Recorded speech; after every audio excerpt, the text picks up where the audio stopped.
Hare Krishna. So Krishna has described various types of sacrifices. And then after that, Krishna spoke about what will one get by doing sacrifice. Enjoy in this life and attain liberation at the end of life. And then he also gave a warning to those who are not doing any sacrifice. That you people will never enjoy in this life, forget about the next. That's what he said. And now, what Krishna is talking about is, what is the ultimate end of all the sacrifices? In 2 verses, he is going to speak that. So, we'll see one of them. That is text 32.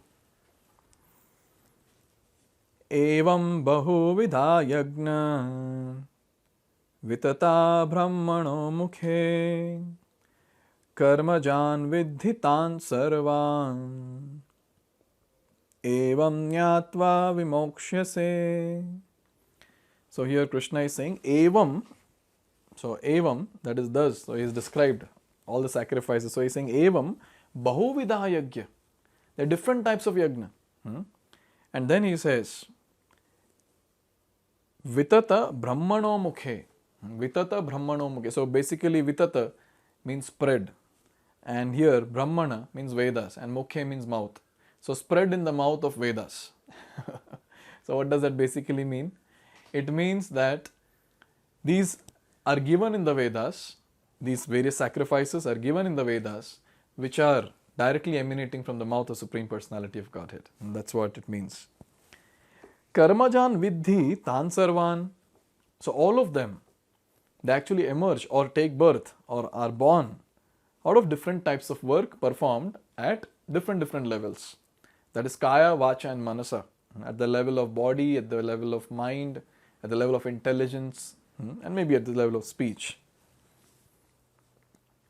Evam jnatva vimokshase. And anyone who knows them, that person will become liberated. Mokshase. So here Prabhupada is saying that different types of sacrifice are mentioned in the Vedas to suit the different types of workers. Now see, there are different types of sacrifices that Krishna has described. And we also saw what category of people are doing those sacrifices. So like for example, when a person goes to the doctor, so now it's not that all the patients who go to the doctor, they'll get the same medicine. Now depending on the disease that the person has, the medicines will be given accordingly. So similarly, different types of workers having different conception and having different goals or whatever.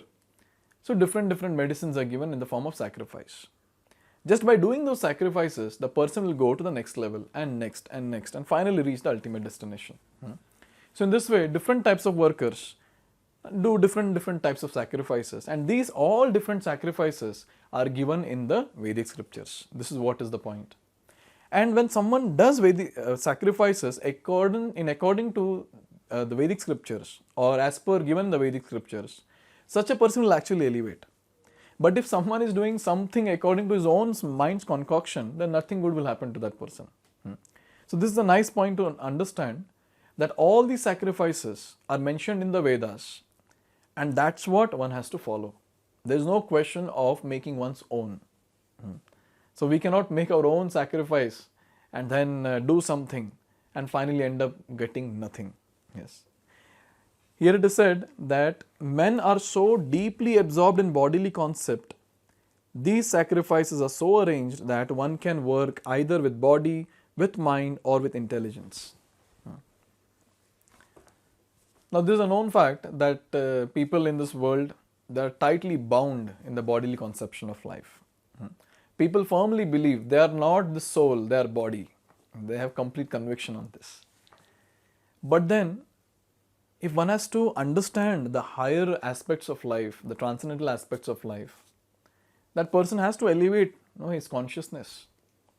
So, what the Vedic scriptures do? Very intelligently, they'll give different ways or different activities of pleasing Lord Sri Krishna at the level of body, at the level of mind, at the level of intelligence, depending on whichever level we are in. Body is at a very gross level. So suppose a person is at a very low level, he can do that particular sacrifice and go to the next one and next. So in this way, Vedic scriptures are very clever. Like in one of the verses that we saw in the previous few videos, shloka number 28. So it says Dravyamaya Yagya, that is sacrificing one's own material possessions. Now this comes at the platform of body, at the platform of the bodily level. So that person is sacrificing. Tapo Yagya, austerities. Now this is somewhat higher, a bit higher than the body. Yoga Yagya. Now Yoga Yagna which is there, so that is at the level of mind, where the person is trying to control the mind, engage the mind or whatever. And Swadhyaya Jnana Yagya, that is studying Vedic literatures, that is on the platform of intelligence. So in this way, Krishna has described various sacrifices, and it is arranged in a very, very nice way so that people can do these sacrifices at the level of body, some at the level of mind, and some at the level of intelligence. So just by doing this, what happens? The person will get purified at all the levels. This purification is what is needed.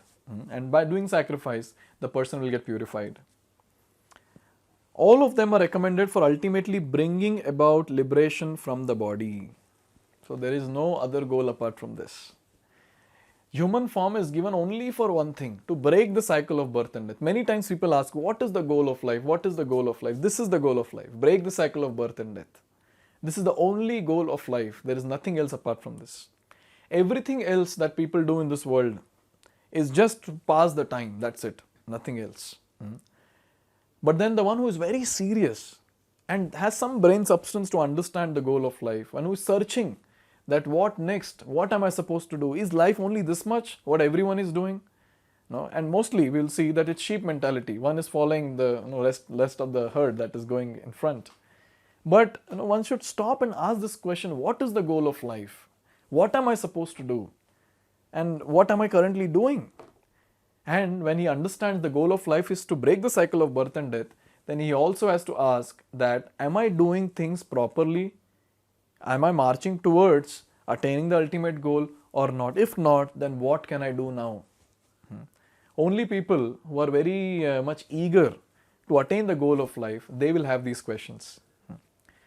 And different yugas, medicines are different medicines are given so that the person can get rid of the disease of materialism. So in Satyuga, the medicine that was given was Kritaya Dhyayato Vishnum, on meditating on Vishnu. And in Treta Yuga, the medicine that was given was Tretayam Ejato Makhay, that is doing Yagya, that is fire sacrifice. Particularly in Treta Yuga, it was fire sacrifice. Dwapar Yuga, Dwapare Paricharyayam, that is doing deity worship in the temple.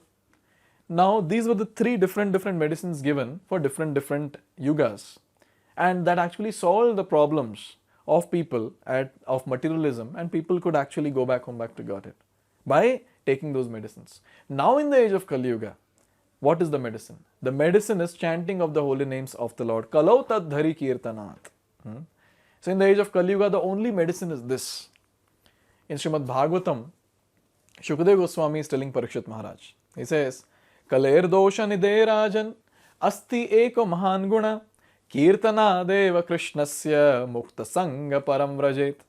So Shukadeva Goswami is telling Parikshit Maharaj that, oh Rajan, oh King, you know what? Kali Yuga is full of faults.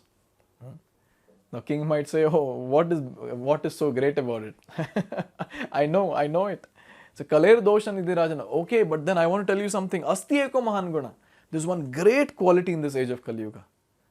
How come there can be something great in garbage? No, it is there. What is that? Asti eko mahan guna kirtana deva krishnasya mukta sangha param vrajet. Just by doing kirtan of Lord Hari's name, just by chanting the holy names of Lord Sri Krishna, what will happen? Mukta sangha param vrajet. That person will attain the ultimate goal of life. This is the medicine that is given for the age of Kali Yuga. This is the best sacrifice that we can do and finally attain the ultimate goal of life. We cannot think of missing this chance, this opportunity. This is a very unique opportunity given to people in this age of Kali Yuga, understanding their very, very low capacity. Yes. So this opportunity we should grab with complete faith and complete devotion. And when we practice every single day, yes, that day will come when we'll attain the ultimate perfection, because we are following what is given in the Vedic scriptures. So in this way, Krishna has described that finally anyone who understands and applies these sacrifices in life, that person will attain liberation. But now Krishna is going to tell something more. he's going to tell us that how all these sacrifices culminate in transcendental knowledge. So let's see that in the next video. Hare Krishna.